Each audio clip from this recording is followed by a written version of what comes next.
পতিত সরকাররা বাড়াবাড়ি করলে সেটাও আমাদেরকে দেখতে হবে। কারণ শেখ হাসিনা একটা মারাত্মক জিনিস এবং তার বিষয়ে সবাই যারা জানেন তারা সবাই জানে যে সে ইচ্ছা করলে কি করতে পারে। আমার বিরোধী দলের নেতা আমার রেল ফ্রেন্ড, ওনাকে সুন্দরভাবে সঠিকভাবে জেলখানা যেভাবে দেখেছি, মাঝে মধ্যে এখন মনে হয় যে উনি যে মাঝে মধ্যে সিংহের মতো ঝাঁপিয়ে পড়তে চান, সেটা তো আমরা আগে বুঝতে পারি না। এখানে বসে একরকম কথা বলেন, বাইরে বসে কথা বলে আপনারা দেশের পরিস্থিতি খারাপ করতে চান। গণ আন্দোলন সম্বন্ধে কিছু না বলি তাহলে মনে হয় যে কথা বাকি থাকে। মাননীয় স্পিকার, আমি 1971 সালে শহীদ মুক্তিযোদ্ধা এবং 5ই আগস্টের যারা আন্দোলনে শহীদ হয়েছেন তাদের রুহের মাগফিরাত কামনা করছি। মাননীয় স্পিকার, আমাদের যে গণ আন্দোলনের যে কটি রাজনৈতিক দল আছে, রাজনৈতিক দলের মধ্যে আমরা দেখি আমরা যারা অপোজিশন আছেন তাদের সাথে আমাদের যে সখ্যতা, একসাথে আন্দোলন সংগ্রাম করে আমরা এই পতিত সরকারকে বিদায় করেছি, তাদের সাথে আমি কিছু বিষয়টায় দেখলে আমার খুব মন খারাপ হয়। সেটি হচ্ছে পার্লামেন্টে একরকম, বাইরে একরকম। এটা না হলে পৃথিবীতে এমন ইতিহাস হচ্ছে যে লবিতে বসে কথা বলে সে আইন প্রণয়ন করা যায়। আমাদের সম্পর্কটা কিন্তু কোনো রকম খারাপ কিছু হয়নি। সংশোধন এবং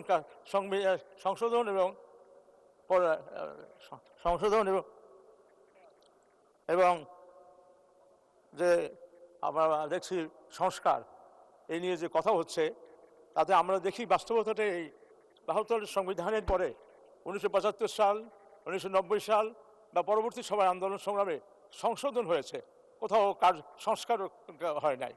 কাজেই সংশোধন বিষয়টি আলোচনা করা সহজ। এবং আমি মনে করি যে আজকের দিনে আজকে আমাদের দলের স্রষ্টা, বাংলাদেশ জাতীয়তাবাদী দলের স্রষ্টা শহীদ রাষ্ট্রপতি জিয়াউর রহমান এবং আমাদের দেশনেত্রী বেগম খালেদা জিয়া, যারা সংসদীয় সরকার এবং আমাদের বহুদলীয় গণতন্ত্র যারা করে গেছেন, এবং আজকে আমাদের প্রধানমন্ত্রী যে 16 বছর বিদেশে কাটিয়েছেন, তিনি আলাপ আলোচনা করেছেন এবং চিন্তাভাবনা করেছেন দেশের সমস্যা কী, এবং তিনি এসেই বলেছেন আই হ্যাভ এ প্ল্যান। এই প্ল্যান করে তিনি আজকে কৃষি কার্ড, ফ্যামিলি কার্ড এবং অন্যান্য বিষয়গুলো করছেন, যা দেশের মানুষের জন্য একটা বড় বিষয়। তো সেজন্য আমরা আশা করি সরকার এবং বিরোধী দলের মধ্যে এখানে বসে একরকম কথা বলেন, বাইরে বসে কথা বলে আপনারা দেশের পরিস্থিতি খারাপ করতে চান, এটা আমার মনে হয় এটা ঠিক হবে না। তারপর আমরা দেখি যে আমরা পতিত সরকার আজকে যদি আমাদের মধ্যে একটি ঐক্যবদ্ধতা না থাকে, কিছু ব্যাপারে আন্দোলন থাকবে, কথাবার্তা হবে, আবার কিছু ব্যাপারে তো নিজেদের মধ্যে সখ্যতা থাকতে হবে। কারণ পতিত সরকাররা পাশের দেশে যদি আওয়ামী লীগের অফিস বানায় আর প্রায়ই এখন মাঝে মধ্যে মিছিল করে, মাঝে মধ্যে বিভিন্ন সমস্যা তৈরি করে, তাহলে কিন্তু এক সময় আমরা সবাই বিপদে পড়ব। সেজন্য আমাদের সাংগঠনিক কার্যক্রম, আমাদের সাথে যোগাযোগও থাকবে, সংসদীয় আলাপ আলোচনাও থাকবে। বাইরে আমাদের এই পতিত সরকাররা বাড়াবাড়ি করলে সেটাও আমাদেরকে দেখতে হবে। কারণ শেখ হাসিনা একটা মারাত্মক জিনিস এবং তার বিষয়ে সবাই যারা জানেন তারা সবাই জানে যে সে ইচ্ছা করলে কি করতে পারে। তো আমি শুধু তার ব্যাপারে আপনারা শুনলে অনেকটা হাসি পেয়েছেন। আমি শুধু সেটা না, সে দেশ বিদেশে গিয়ে যে বিভিন্ন কথা বলেছেন। বিল ক্লিন্টনের বিদ্যুৎ মন্ত্রী বিল রিচার্ডসন, তার একটা উক্তি আছে, if Prime Minister Sheikh Hasina has any fault, she has to be less vindictive. তো আজকে আমরা সেই শেখ হাসিনাকে আজ পতিত সরকারকে বিরুদ্ধে চিন্তা ভাবনা করেই আমাদেরকে এগোতে হবে, আমাদেরকে ঐক্যবদ্ধভাবে আন্দোলন সংগ্রাম করতে হবে। এবং আমি মনে করি যে আজকে উন্নয়ন, সেই উন্নয়নের কথা, আমি বরিশাল বিভাগীয় হেডকোয়ার্টারের এমপি, আমি 6বার নির্বাচন করেছি, 5বার এমপি হয়েছি, 1বার মেয়র হয়েছি। আমি বাংলাদেশের রাজনীতিতে আন্দোলন সংগ্রাম এবং রাজনীতিতে পুরোপুরিভাবে সবসময় আন্দোলন সংগ্রাম করেছি।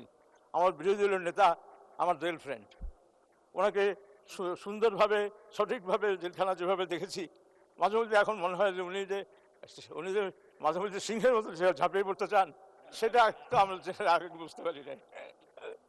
তো আমার কথা হলো এটা যে আজকে সংস্কার এবং সংশোধনের যে বিষয়টি, যদিও আমাদের কমিটমেন্ট ছিল। মাননীয় সদস্য, আপনাকে অসংখ্য ধন্যবাদ। মাননীয় সদস্য, আগের সেশনে দেয়া ছিল, এই সেশনে 5 মিনিট বরাদ্দ ছিল আপনার জন্য। 1 মিনিট। ঠিক আছে, আপনি 2 মিনিট নেন, 2 মিনিট। আমাদের একটা কথা মনে রাখতে হবে যে পৃথিবীর অন্যান্য দেশে গণ আন্দোলন ব্যর্থ হয়েছে, মিশর এবং তিউনিসিয়ায় গণ আন্দোলন ব্যর্থ হয়েছে। এখানে ব্যর্থ করার জন্য অনেক চেষ্টা থাকবে, অনেক রকম কর্মসূচি থাকবে। আমরা যেন সেই কর্মসূচিতে না জড়াই। আমরা যেন দেশের স্বাধীনতা সর্বাগ্রে বাংলাদেশ। এবং আমাদের সবচেয়ে একটা কথা মনে রাখতে হবে যে শেখ হাসিনা যে এত ধুরন্ধর, যে আজকে ভারত পাশে একটি এত বড় দেশ, আজকে বিভিন্ন বিষয়ে তারা তাদেরকে সাহায্য সহযোগিতা করবে। এবং আমার মনে হয় কিছুদিন পরে তারা বিভিন্ন জায়গায় রাতের এখন ঝটিকা আন্দোলন আরম্ভ করেছে, তো কখন তারা বিভিন্নভাবে ষড়যন্ত্র করে আন্দোলন করবে। কারণ বাংলাদেশের জাতীয়তাবাদী রাজনীতি পৃথিবীর জাতীয়তাবাদী রাজনীতি থেকে বিচ্ছিন্ন নয়। কাজে আমাদেরকে ঐক্যবদ্ধভাবে গ্রেটার ইন্টারেস্ট ঠিক রাখে আমাদের আন্দোলন সংগ্রাম করতে হবে। এমন কিছু আমরা যাতে না করি যাতে আমাদের বিচ্ছিন্নতা হয়, আমাদের বিভক্তি হয়। সবাইকে ধন্যবাদ। আসসালামু আলাইকুম। ধন্যবাদ মাননীয় সদস্য।